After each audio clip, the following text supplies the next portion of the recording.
గ్రహచార గతుల రీత్యా ప్రతి వ్యక్తికి కూడాను పుట్టుకతోనే గ్రహాల యొక్క ప్రభావం జీవించినంత వరకు ఉంటుంది. ఈ గ్రహచార గతులు బాగాలేనప్పుడు ఆయా గ్రహాలకు సంబంధించినటువంటి పరిహారాలను కనుక చేసుకున్నట్లయితే చక్కటి జీవితాన్ని సాధించడానికి ఆస్కారం ఉంటుంది. మానవుడి మేధస్సు మీద, నాడీ మండలం మీద కూడా ఎక్కువగా పనిచేసేది చంద్రగ్రహం. ఈ చంద్రుడి యొక్క ప్రభావం చాలా విశేషంగా పనిచేస్తుంది. దేనికైనా మందులు ఉంటాయి కానీ ఎదుటివాడి మనసును కలుపుకోవడానికి మందులు లేవు. మనసు చాలా లోతైనది. ఆ మానసికమైనటువంటి స్థితిగతులు అంచనా వేసి దానికి తగ్గట్టుగా చెప్పేటువంటి వాడు గొప్పవాడుగా ఉంటాడు. అందుకనే సైకలాజికల్ డాక్టర్స్ దేవుళ్ళ కింద లెక్క. మానసిక వ్యాధిగ్రస్తుల్ని నయం చేస్తూ ఉంటారు వాళ్ళు.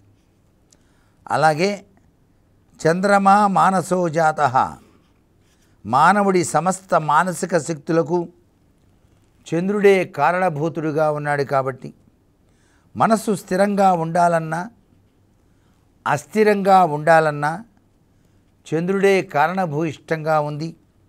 జాతకంలో చంద్రుడి యొక్క పరిస్థితి బాగాలేనప్పుడు వివాహితులకు, సంసారులకు నీలాపనిందలు అనేటువంటివి ఎక్కువగా కలుగుతాయి. జీవితం కూడా భారంగా అనిపిస్తూ ఉంటుంది. చంటి పిల్లలకు జలుబు, దగ్గు, ఆయాసం, మాలగ్రహ పీడలు కూడాను కలుస్తూ ఉంటాయి.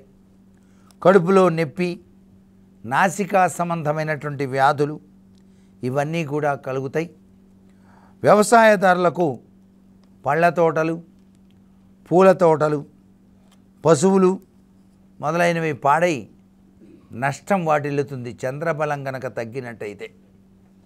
పాల ఉత్పత్తి కేంద్రాలు పెట్టిన వాళ్ళకి చంద్రబలం బాగా ఉండాలి. అలాగే పూల తోటలు వేసిన వాళ్ళకు కూడా అంతే. చంద్రబలం కనుక లేకపోయినట్టయితే సర్వనాశనం అవుతాయి అన్నమాట. పాలుగారే చెట్లు, అరటి, సపోటా, బొప్పాయి వల్ల నష్టాలు ఎక్కువగా కలుగుతూ ఉంటాయి. చంద్రుడు వీటికి అధిపతి కాబట్టి ఆరోగ్యపరంగా జల సంబంధమైనటువంటి రోగాలు కూడా కలుగుతాయి. హిస్టీరియా, నరాల బలహీనత, భయాందోళనలు ఎక్కువగా ఉంటాయి. కొంతమంది ఇల్లు కడతారు.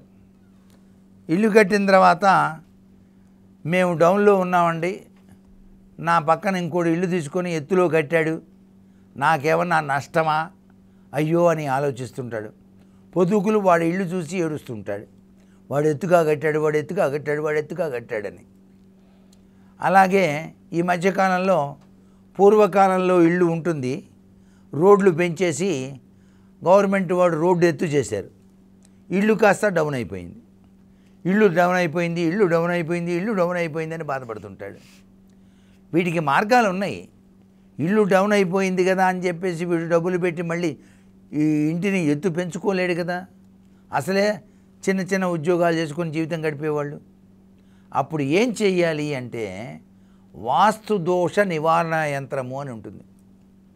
ఆ యంత్రాన్ని నాబోటి వాడు అడిగితే, దగ్గరికి వచ్చి అడిగితే వెంటనే రెమెడీ చెప్పి దానికి పూజలు చేసి ఇస్తాడు. ఆ యంత్రాన్ని తగిలించుకుంటే సరిపోతుంది. మనకు కావాల్సింది ఏంటంటే ఇంట్లో నుంచి బయటికి వెళ్ళేటప్పుడు గడప తగలకూడదు. అది ఒక్కటి గుర్తుపెట్టుకోండి. ఇంట్లో నుంచి బయటికి వెళ్ళేప్పుడు కానీ, ఇంట్లోకి లోపలికి వచ్చేటప్పుడు కానీ వంగి రాకూడదు ఇంటి యజమాని. That is main point.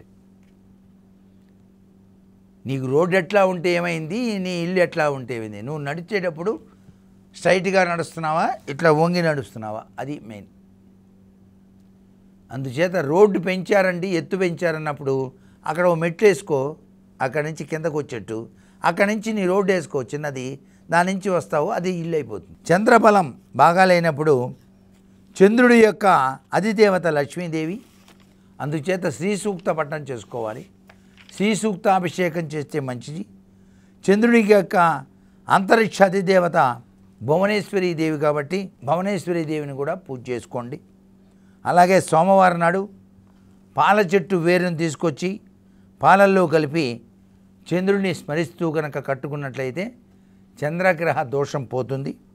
ఉపవాసం ఏ నెలలో అయినా సరే శుక్లపక్షంలో మొదటి సోమవారం తెల్లని వస్త్రాలు ధరించి చేస్తే చంద్రగ్రహ దోషం నుంచి మీరు బయటపడతారు. ఇది గ్రహచార రీత్యా చంద్రదోషం నుంచి బయటపడటానికి చంద్రకాంతమణి అని ఒక ఉంగరం ఉంటుంది, అది పెట్టుకోండి. ఇదే ఉంగరం, అది దాన్ని మూన్ స్టోన్ అంటారు. దాన్ని వెండిలో పెట్టుకుంటే చాలా మంచిది.